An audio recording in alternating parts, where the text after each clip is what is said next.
안녕하십니까. 2021년 1월 24일 최병무의 팩트 시작하겠습니다. 이용구 법무부 차관의 택시기사 운전 중 폭행 사건.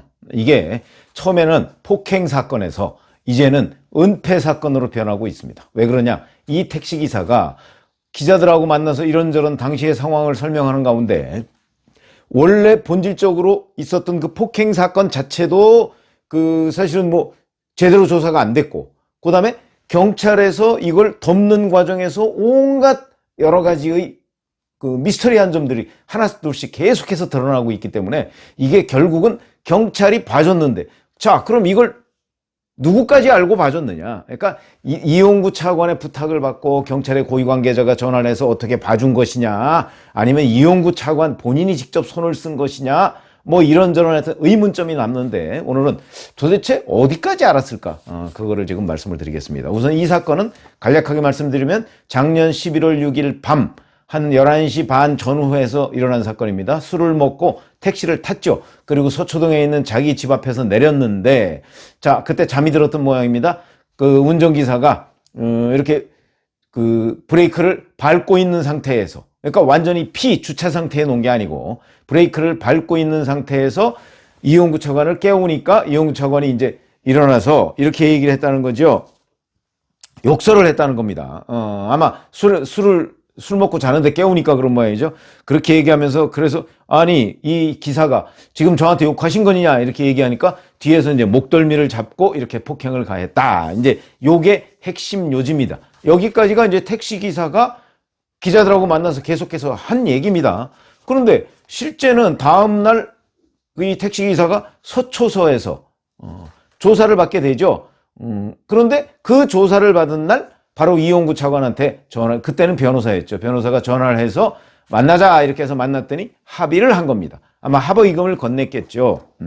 그렇게 되면서, 자, 오늘 이제 인터뷰에서 이 택시기사가 이렇게 얘기했습니다. 이용구 차관이 폭행 영상을 확인하고서는 그 영상을 지워달라고 했다. 이렇게 얘기했습니다. 영상을 지워달라고 했다. 그런데 11월 6일 날 사건이 났고, 그 다음에 11월 7일 날 이 택시기사는 실제 영상 복원하는 업체가 있습니다. 그 업체에 가서 이 영상을 확인을 합니다. 그러니까 그거 돌려보면 금방 확인할 수 있으니까. 그리고서 그 영상을 자기 휴대전화로 찍습니다. 찍어놓고 그렇게 됐는데 다음날 이제 연락이 와가지고 이용구 차관이 합의를 하자 그러면서 그 영상을 지워달라고 하니까,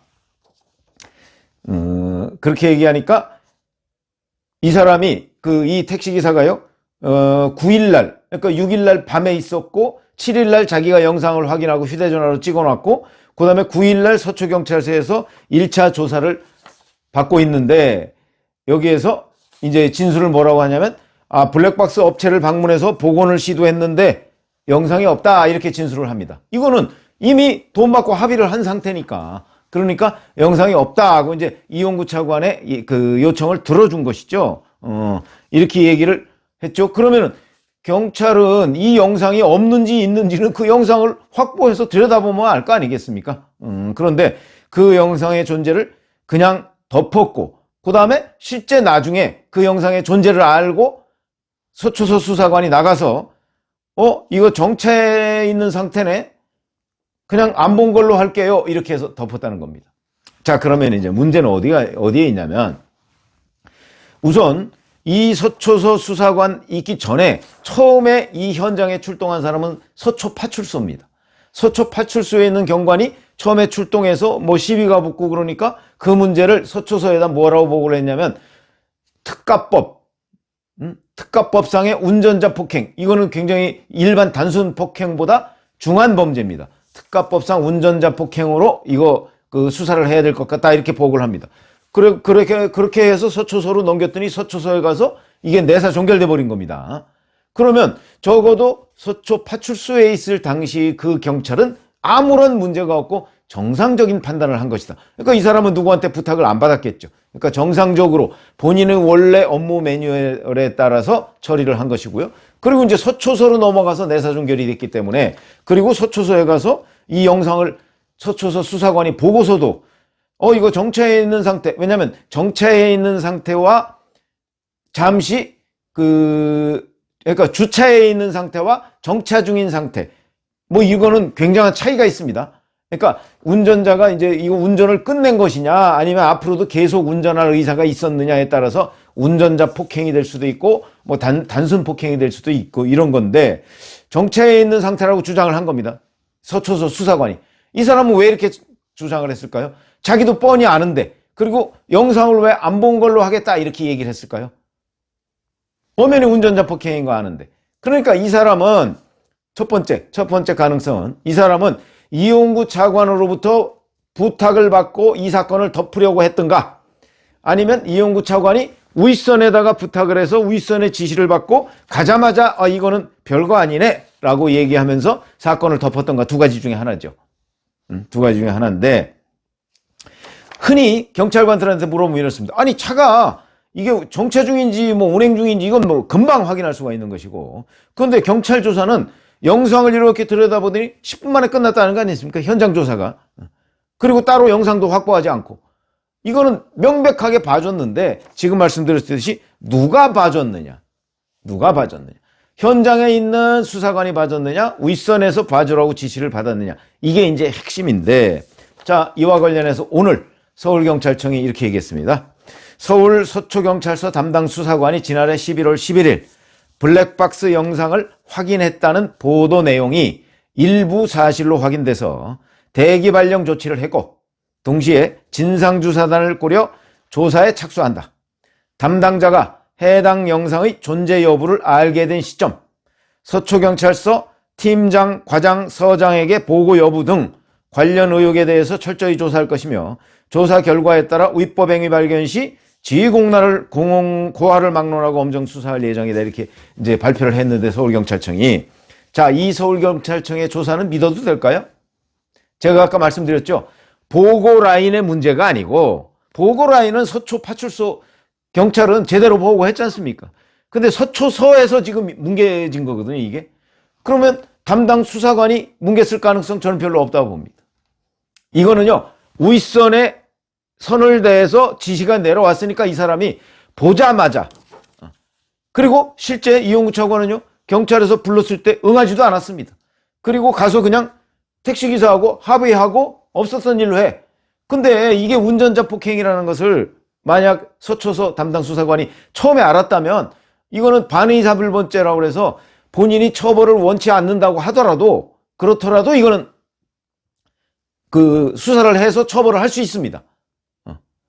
그렇기 때문에 이거는 당연히 서초서 수사관이 어디서 부탁을 받지 않았다면 이 문제는 그 이용구 변호사를 불러서 조사를 해야 되는 것이고 그 다음에 이미 합의를 했기 때문에 이 택시기사는 거기 가서 처벌을 원하지 않는다 이렇게 얘기를 했다는 거 아닙니까? 그러니까 처벌 불원서라는 걸 경찰이 먼저 쓰자고 했다는 거죠. 이것도 왜 그랬을까요?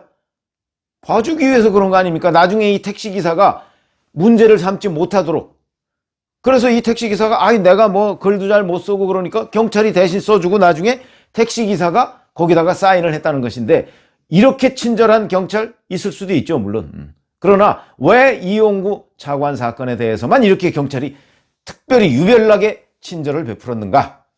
이거는 그냥 경찰의 일반적인 친절 행위로만 볼 수 없는 뭔가 그 전에 위에서부터 지시가 내려왔다 하는 걸 강력히 시사하는 대목입니다. 그러니까 벌써 두 가지 있는 거 아닙니까?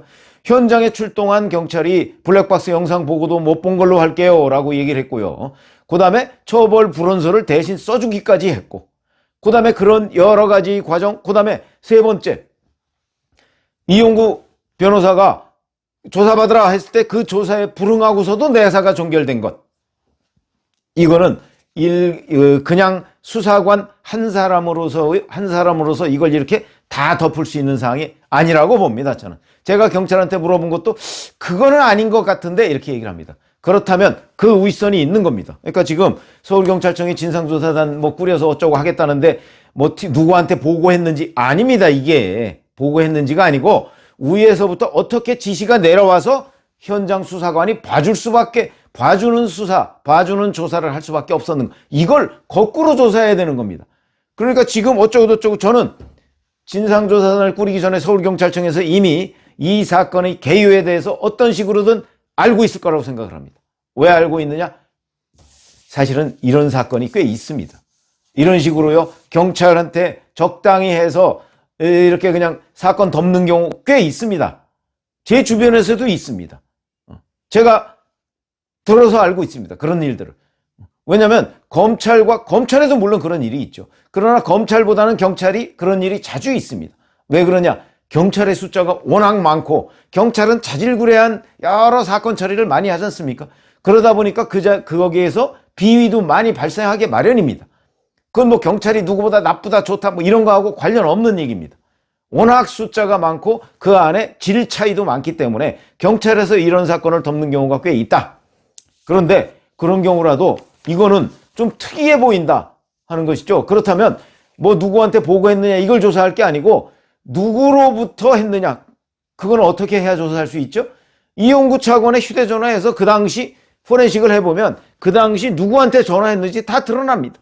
그런데 왜 그 조사 방법을 안 쓰고 지금 와서 경찰 뭐 진상조사한다고 이렇게 하고 있나요? 이거는 이 진상조사 자체도 벌써 일종의 외압이 들어간 것 아니냐, 이런 짐작을 할 수밖에 없다. 저는요, 틀림없이 서초경찰 서장이나 서장 이상의 그 외압이 있었다고 봅니다. 그걸 밝히는 게 핵심인데, 그걸 밝히려면 이용구 차관을 조사하는 게 핵심입니다. 지금 경찰 내에 뭐 자체 진상조사단 어쩌구가 아니고요, 이용구 차관을 조사하는 것이 핵심이다, 이렇게 말씀을 드리겠습니다. 지금 진상조사단, 제가 보기에 이거는요, 또 진상조사단에서 일선 그 꼬리 자르기 하고 말 가능성이 매우 높습니다. 경찰 지금이라도 정말 이 사건의 본질이 무엇인지 실체를 확인하고 싶다면 이용구 차관의 휴대전화를 압수해서 수사를 해야 된다. 그렇게 수사할 만한 충분한 얘기가 됩니다. 이용구 차관이 또 합의금뿐만 아니고 만약에 어디에다 손을 썼을 때 어쩌고 저쩌고, 그거 다 범죄입니다. 정 안 되면 김영란 위반까지도 될 수 있습니다. 그 외에는 뇌물이 될 수도 있습니다. 그렇기 때문에 이용구 차관을 수사해서 이용구 차관이 어디에 SOS 전화를 해서 이렇게 떨어져서 서초서에서 이걸 덮었는가 하는 부분, 그 이용구 차관과 전화한 윗선, 그걸 저는 조사해야 된다고 봅니다. 감사합니다.